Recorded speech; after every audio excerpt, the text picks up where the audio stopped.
Ok.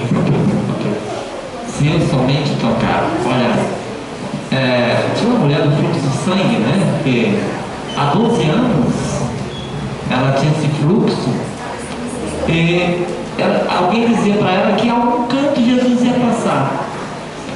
E ela disse para ela mesma: eu vou esperar ele nesse lugar. E lá, se eu somente tocar na sua orla ou nas suas vestes, eu serei curado. Sabe? E nós vamos contar um pouquinho dessa história agora cantando. Tá certo? Para Deus e também para a igreja.